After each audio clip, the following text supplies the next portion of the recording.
ಅವ್ರ ಮಾತು ಹಾಕಿದ್ದು ಯಾರು ಮೀರ್ತಾರಲ್ಲೇ.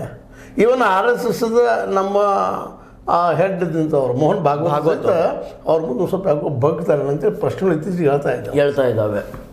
ಸರ್, ಇವಾಗ ಇನ್ನೊಂದೇನಪ್ಪ ಅಂತಂದ್ರೆ ರಾಜ್ಯ ಬಿಟ್ಟು ದೆಹಲಿ ಮೊರೆ ಹೋದ್ರು DK ಶಿವಕುಮಾರ್ ಅವರು.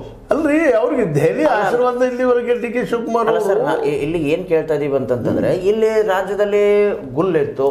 ಏನಪ್ಪ ಅಂತಂತಂದ್ರೆ ಗುಲ್ ಏನಂತ ಎದ್ದಿತ್ತಂತಂದ್ರೆ, ಸತೀಶ್ ಜಾರಕಿಹೊಳಿ ಅವರು ಮುಂದಿನ ಇದನ್ನು CM, ಅವರೇ ನಮ್ಮ ನಾಯಕರು, ಸಿದ್ಧಾಂತ ಅದು ಇದು ಮಣ್ಣು ಮೊಸರು ಅಂತ ಮಾತುಗಳೆಲ್ಲ ಆದವು.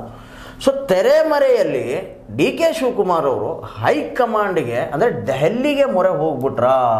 ಇದೆಲ್ಲ ಆಗ್ತಿರುವಂತಹ ಅನ್ಯಾಯದ ವಿರುದ್ಧ, ಅಂದ್ರೆ ತಮ್ಮ ವಿರುದ್ಧ ಅನ್ಯಾಯ ಆಗೋದು, ಅಂದ್ರೆ ಜನಕ್ಕಲ್ಲ, ತಮ್ಮ ವಿರುದ್ಧ ಆಗ್ತಿರುವಂತಹ ಅನ್ಯಾಯ. ಅಧಿಕಾರ ಸಿಗ್ಲಂದ್ರೆ ಅನ್ಯಾಯ ಆಗ್ತದೆ ಪಾಪ ಅವ್ರಿಗೆ. ತಪ್ಪೇನಾದ್ರು ಎಲ್ಲರೂ ಒಂದೇ ವಿಚಾರ ಮಾಡ್ತಾರೆ ಇವತ್ತು ಎಲ್ಲ ರಾಜಕಾರಣಿಗಳು.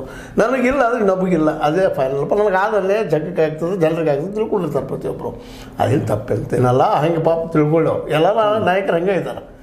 ನಾ ಇದ್ರೆ ಈ ದೇಶ ನಡೀತದ, ಈ ರಾಜ್ಯ ನಡೀತದ, ಈ ಊರು ನಡೀತದ, ನಮ್ಮ ಜನ ನಾ ಇದ್ದಲ್ಲೆಲ್ಲ ಬದುಕಿದ್ದಾರೆ ಅನ್ನೋಷ್ಟು ಮಟ್ಟಿಗೆ ತಿಳ್ಕೊಳ್ಳೋದು ರಾಜಕಾರಣದಲ್ಲಿ ಹೇಳಿದ್ದಾರೆ. ಸ್ವತಂತ್ರವಾದ ಮೀಡಿಯಾಗೆ ಬೇಕಾಗಿರುವುದು ಸ್ವತಂತ್ರ ಧ್ವನಿ. ಆ ಸ್ವತಂತ್ರ ಧ್ವನಿ ಉಳಿಸಲು ನೀವು ಮಾಡಬೇಕಾದದ್ದು ಇಷ್ಟೇ. ಅದೇನಪ್ಪಾ ಅಂತಂತಂದ್ರೆ, ನಿಮ್ಮ ಕೈಲಾದಷ್ಟು ಸಹಾಯ ಈ ಚಾನಲ್ಗೆ ಮಾಡಿ ಹಾಗೂ ನಿಮ್ಮ ಧ್ವನಿಯನ್ನು ಕಾಪಾಡಿಕೊಳ್ಳಿ. ಅಂದಾಗ ಬಾಬು DK ಶಿವಕುಮಾರ್ ಹೊರತ ಹಂಗೆ ಆಗ್ತಾರೆ ಅವರು ಅಲ್ಲೇ ಅವ್ರ. ಅಂದ್ರೆ ಇದು ಹೆಂಗಪ್ಪ ಅಂತಂದ್ರೆ, ಅಲ್ಲಲ್ಲ, ಇದು ಹೆಂಗಪ್ಪ ಅಂತಂತಂದ್ರೆ ವಿರೋಧಿಗಳು ಹೆಂಗೆ ಹೇಳ್ತಾವ್ರೆ ಅಂತಂತಂದ್ರೆ, ಇದು ಇಂಟರ್ನಲ್ಲು. ಏನಂತೀರ ನೀವು, ಹೊರಗಡೆ ಏನಾದರೂ ಅಣ್ಣ ಬಡಿದ್ರೆ, ಅಪ್ಪ ತಮ್ಮ ಏನಾದರೂ ಅಣ್ಣ ತಮ್ಮರ ಮಧ್ಯದಲ್ಲಿ ಏನಾದರೂ ತಿಕ್ಕಾಟಗಳಾದ್ರೆ ಅಪ್ಪ ಅಮ್ಮನಂತರ ಓಡೋಗ್ತಾರಲ್ಲ, ಅಪ್ಪ ಇವನನ್ನ ಬಡಿತವನೆ, ಇವನನ್ನ ಹೊಡಿತವನೆ, DK ಶಿವರ್ ಹೋಗ್ತಿದಾರ ಅಂತ ಹೇಳ್ತಿದ್ದಾರೆ. ಹೋಗ್ತಾರೆ, ಯಾಕಂದ್ರೆ ಅವ್ರಿಗೆ ನೋಡ್ರಿ, ಇವತ್ತು ಉಪಮುಖ್ಯಮಂತ್ರಿ ಆಗಿದ್ರೆ ಮತ್ತು ಅದ್ರ ಜೊತೆಗೆ ಅವರು ಇನ್ನೂ ಪೋರ್ಟ್ಫೋಲಿಯೋ ಅಧ್ಯಕ್ಷರ ಜೊತೆಗೆ ಇನ್ನೂ ನಮ್ಮ ನೀರಾವರಿ ಇಲಾಖೆ ಮತ್ತು ಬೆಂಗಳೂರು ಹಿಡ್ಕೊಂಡು ಕೂತಿದ್ರೆ ಅದಕ್ಕೆ ಕಾರಣ ಅಮ್ಮ ಅವರು. ಅದರಲ್ಲಿ ಎರಡು ಮಾತಿಲ್ಲ. ಕಾಂಗ್ರೆಸ್ನ ಕಿಚನ್ ಕ್ಯಾಬಿನೆಟ್ನಲ್ಲಿ ಅತ್ಯಂತ ಆತ್ಮೀಯರು.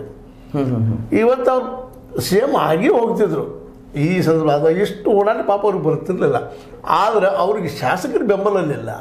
ಮತ್ತು ಶಾಸಕರ ಬೆಂಬಲ ಇನ್ನೊಂದು ಏನಪ್ಪ ಅಂದ್ರೆ, ಸಿದ್ದರಾಮಯ್ಯನವರು ನಾವೇನು ಟೀಕಾ ಮಾಡೋದಿಲ್ಲ, ಬಟ್ ಮಾಸ್ ಲೀಡರ್ ಈಗಿನ ಮಟ್ಟಿಗೆ ಕರ್ನಾಟಕದಲ್ಲೇ ನಾವು ದೇವರಾಜ ಅರಸನ ನಂತರ ಕಂಡಂತ ಒಂದು ಅಪರೂಪದ ರಾಜಕಾರಣಿ ಅಂತ ಒಪ್ಬೋದು ಅದನ್ನು. ಅದು ರಾಮಕೃಷ್ಣ ಹೆಗಡೆ ಅಷ್ಟು ಎತ್ತರಕ್ಕೆ ಚರಿಸ್ಮ ಬೆಳೆಸ್ತಾ ಹೋಗಿದ್ರು ತನ್ನ ಮಾತನ್ನು ದೃಢವಾಗಿ ಹೇಳುವಂಥ ಒಬ್ಬ ವ್ಯಕ್ತಿಯಪ್ಪ ಅಂತ ಹೇಳ್ಬೇಕಾಗಿತ್ತು. ಮತ್ತೆ ಅದು ಆ ದಿಶೆಯಲ್ಲಿ ಅವ್ರನ್ನ ಬೀಟ್ ಮಾಡೋ ಶಕ್ತಿ ಪಾಪ ನಮ್ಮ DK ಶಿವಕುಮಾರ್ ಅವರು ಇಲ್ಲ. ಅಷ್ಟು ಶಾಸಕರು ಇಲ್ಲ, ಜೊತೆಗೆ ಮಾಸ್ ಲೀಡರ್ ಇವರಲ್ಲ. ಮತ್ತೆ ಇನ್ನೊಂದು ಸರ್, ಅದು ಏನಂತೀರ ನೀವು, ಇವರನ್ನ ಏನಾದರೂ CM ಮಾಡಿದ್ರೆ ಇವ್ರು ಇಡಿ ದಾಳಿ ಅದು ಇದು, ಇವಾಗ ಡೆಲ್ಲಿ CM ಮಾಡಿದ್ರಲ್ಲ, ಆ ಟೈಪ್ ಏನಾದರೂ ಮಾಡ್ಬೋದು ಅಂದ್ರೆ ಅಧಿಕಾರಕ್ಕಾಗಿ BJP ಬೇಕಾದ್ ಮಾಡ್ತಾರೆ. ನಿಮ್ಗೆ ಗೊತ್ತಿದ್ದ ವಿಷಯ ಅದ. BJP ಒಂದ್ರೆ ಕಾಂಗ್ರೆಸ್, ಇಂದಿರಾ ಕಾಂಗ್ರೆಸ್ ಇದ್ದ ಅವರು ಮಾಡುತ್ತಿದ್ರೆ ಅಧಿಕಾರ ಹಂಗದ. ಅಧಿಕಾರ ಮೈಮೆ ಇವರು ಇಂದಿರಾ ಇನ್ನೊಬ್ಬ ಪ್ರತಿರೂಪ ನಮ್ಮ ಮೋದಿ ಅವರು. ಇವತ್ತು ತಮ್ಮ ಬೇಡದಪ್ಪ ಅಂತಂದ್ರೆ ಅವ್ರನ್ನ ಯಾವ ರೀತಿಯಾಗಿ ಕೇಜ್ರಿವಾಲ್ ನಮ್ಮ ಮನೆಗೆ ಕಳಿಸ್ಬೇಕಾಗಿತ್ತು, ಕಳಿಸಿದ್ರು.